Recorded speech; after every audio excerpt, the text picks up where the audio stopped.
ഇപ്പോൾ വിദേശകാര്യ വിദഗ്ധൻ താജ് ആലുവ കൂടി ടെലിഫോൺ ലൈനിൽ ചേരുന്നുണ്ട്. ശ്രീ താജ് ആലുവ, അവിടെ ഇപ്പോൾ ഒരു വാർത്താ സമ്മേളനമൊക്കെ വിളിച്ചിട്ടുണ്ട്. അപ്പോൾ ഉടൻ തന്നെ പ്രഖ്യാപനം ഉണ്ടാകും എന്നുള്ള ഒരു ശുഭാപ്തി വിശ്വാസത്തിൽ തന്നെയാണ് നമ്മൾ എല്ലാവരും ഇരിക്കുന്നത്. എങ്ങനെയാണ് നമ്മളിതിനെ കാണേണ്ടത്? ഈ 400 ദിവസത്തിലധികമായി അവിടെ നടക്കുന്ന ആ ഒരു കുരുതിക്ക് അവസാനമാകുന്നു, സമാധാനം പുലരുന്നു അല്ലേ? തീർച്ചയായും വളരെയധികം സന്തോഷം നൽകുന്ന, അതോടൊപ്പം പ്രത്യേകിച്ച് ഗസ നിവാസികളെ സംബന്ധിച്ചിടത്തോളം അവർ കഴിഞ്ഞ 400 ദിവസമായി അനുഭവിക്കുന്ന ചരിത്രത്തിൽ ഇതുവരെ കണ്ടിട്ടില്ലാത്തത്ര ദുരിതത്തിൽ നിന്നുള്ളൊരു മോചനമാണ്.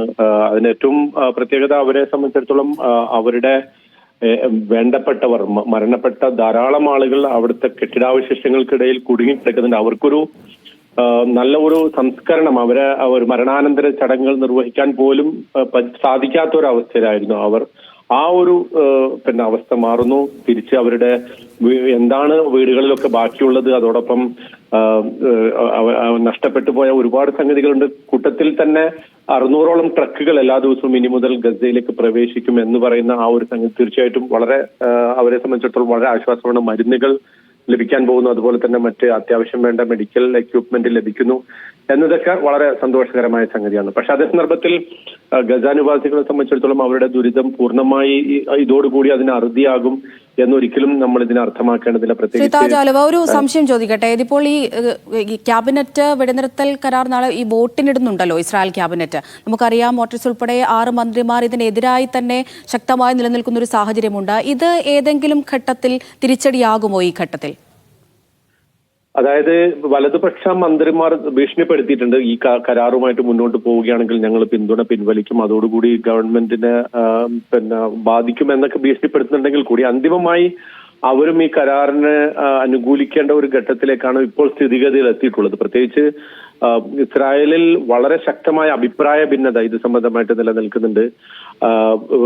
ജനങ്ങൾ, പ്രത്യേകിച്ച് ഈ തടവിലാക്കപ്പെട്ട ബന്ദികളുടെ ബന്ധുക്കൾ അതിശക്തമായ സമ്മർദ്ദമാണ് ഇതുവരെ ചെലുത്തിപ്പോകുന്നത്. ഇപ്പോഴും അവർ ആ ഒരു അർത്ഥത്തിൽ ഇസ്രായേലി സമൂഹം അവരുടെ ചരിത്രത്തിൽ ഇതുവരെ ഇല്ലാത്തൊരു കടുത്ത ഭിന്നതയിൽ അവർ അകപ്പെട്ടിരിക്കുന്നു. അപ്പൊ അതുകൊണ്ട് തന്നെ ഇതിനെ ഇനിയും എതിർത്ത് നിൽക്കാൻ, ഇതുവരെ ഈ വലതുപക്ഷ മന്ത്രിമാരുടെ ഒരു എതിർപ്പിന്റെ ബലത്തിലാണ് നെതന്യാഹു ഇത്രയും കാലം ഇത് നീട്ടിക്കൊണ്ടുപോയത്. പക്ഷെ ഇനിയും അത് നീട്ടിക്കൊണ്ടുപോയാൽ ആ ഒരു സമൂഹത്തെ സംബന്ധിച്ചിടത്തോളം വളരെ ശക്തമായ തിരിച്ചടികൾ നേരിടുമെന്ന ഒരു ഭീതി ഈ വലതുപക്ഷ മന്ത്രിമാർക്ക് പോലും ഉണ്ട്. അപ്പൊ ആ അടിസ്ഥാനത്തിൽ ക്യാബിനറ്റ് ഇനി ഈ കരാറിനെ അംഗീകരിക്കുക എന്നത് മാത്രമാണ് അവരുടെ മുമ്പിലുള്ള പോംവഴി. പ്രത്യേകിച്ച് ട്രംപിന്റെ ഭാഗത്തു നിന്നുള്ള സമ്മർദ്ദം ഈ വിഷയത്തിൽ ഉണ്ട്.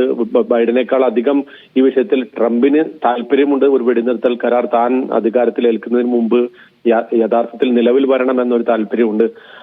പ്രത്യേകിച്ച് നെതന്യാഹുവിന് തന്നെ പ്രത്യേകിച്ച് ഇപ്പോൾ ഒരു താല്പര്യമുണ്ട്. അപ്പോൾ ഈ ഒരു അടിസ്ഥാനത്തിൽ ഒരു വെടിനിർത്തൽ കരാറിനെ അംഗീകരിക്കാൻ ഇസ്രായേലി ക്യാബിനറ്റ് എല്ലാ അർത്ഥത്തിലും പിന്തുണ കൊടുക്കും. എന്ന് മാത്രമല്ല, ഈ കരാറിന്റെ ഒരു അവസാന രൂപത്തിലേക്ക് എത്തിയത് ആ ഒരു ഉറപ്പ് മന്ത്രിസഭയിൽ നിന്ന് ഏതോ അർത്ഥത്തിൽ ലഭിച്ചിട്ടുണ്ടാകണം. കാരണം നമ്മളെ സംബന്ധിച്ചിടത്തോളം അതൊരു ഔദ്യോഗിക പ്രഖ്യാപനമായിട്ട് വന്നിട്ടില്ലെങ്കിൽ കൂടി അത്തരമൊരു ഉറപ്പ് ലഭിക്കാതെ ഇങ്ങനത്തെ ഒരു ചർച്ച മുന്നോട്ട് കൊണ്ടുപോകാൻ സാധ്യമല്ല. അമേരിക്കയുടെ ദൂതന്, ഈ സമാധാന സംഭാഷണങ്ങളിൽ പങ്കാളിയായിട്ടുള്ള പ്രസിഡന്റിന്റെ പ്രത്യേക ദൂതന് ആ ഒരു ഉറപ്പ് ലഭിച്ചിട്ടുണ്ടാകണം എന്ന് തന്നെയാണ് മനസ്സിലാക്കുന്നത്. അതുകൊണ്ട് തന്നെ ഇനി ഒരു വലിയ തടസ്സങ്ങളില്ലാതെ, ഇതുവരെ പറഞ്ഞതിനേക്കാൾ അപ്പുറം ഒരു തടസ്സമില്ലാതെ കരാർ യാഥാർത്ഥ്യമാകും എന്ന് തന്നെയാണ് നമ്മൾ വിശ്വസിക്കേണ്ടത്. പക്ഷേ ശ്രീ താജ് ആലുവ, ഇപ്പോൾ ഇത്രയും ദിവസങ്ങളായി നമ്മൾ ഈ കൂട്ടക്കുരുതി കണ്ടുകൊണ്ടിരിക്കുകയാണല്ലോ. അത് മാത്രമല്ല, ദോഹയിൽ ഈ അവസാനഘട്ട ചർച്ചകൾ നടക്കുമ്പോൾ പോലും ഗസയിൽ വലിയ തരത്തിലുള്ള ആക്രമണം ഇസ്രായേലിന്റെ ഭാഗത്ത് നിന്നുണ്ടാകുന്നുണ്ട്. അപ്പോൾ ഈ കരാറിലേക്ക് കടക്കുന്നു, വെടിനിർത്തലിലേക്ക് കടക്കുന്നു എന്ന് പറയുമ്പോഴും പൂർണ്ണമായും സൈന്യത്തെ പിൻവലിക്കാൻ എത്രത്തോളം ഇസ്രായേൽ സന്നദ്ധമാകുമെന്നുള്ള ചോദ്യങ്ങളൊക്കെ പൊതുസമൂഹത്തിന് മുന്നിലുണ്ടല്ലോ.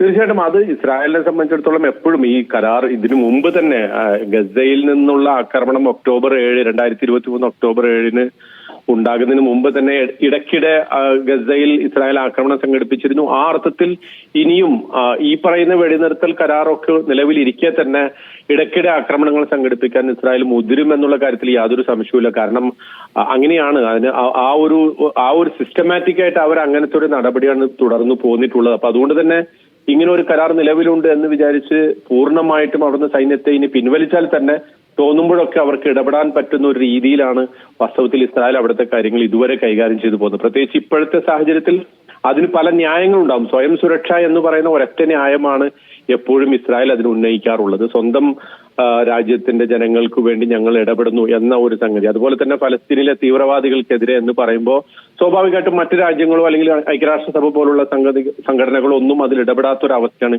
നിലവിലുണ്ടായിരുന്നത്. അത് തന്നെ ഇനിയും തുടരും. പക്ഷേ ഇതിൽ ഏറ്റവും ഒരു ശുഭപ്രതീക്ഷ നൽകുന്ന ഒരു കാര്യം നിരന്തരമായ ആക്രമണങ്ങൾ, എല്ലാ ദിവസവും കൂട്ടക്കൊല നടത്തിയിരുന്ന, നിരന്തരമായി ബോംബ് വർഷിച്ചിരുന്ന ആ ഒരു അവസ്ഥയ്ക്ക് മാറ്റം വരുന്നു.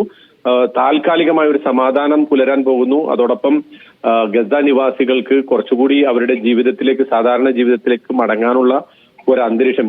ഈ ടെന്റുകളിൽ ആണ് താമസിക്കുന്നെങ്കിൽ പോലും ആ ടെന്റുകൾക്ക് മീതെ പോലും ബോംബ് വർഷിച്ചുകൊണ്ടായിരുന്നു ഇസ്രായേൽ സേന ഇതുവരെ തുടർന്നു പോകുന്നത്. അതിനൊക്കെ ഒരു താൽക്കാലിക ശമനം വരുന്നു എന്നതാണ് ഇതിന്റെ അകത്ത് ഏറ്റവും ശുഭപ്രതീക്ഷ നൽകുന്ന സംഗതി. നന്ദി ശ്രീ ഡോക്ടർ താജ് ആലുവ.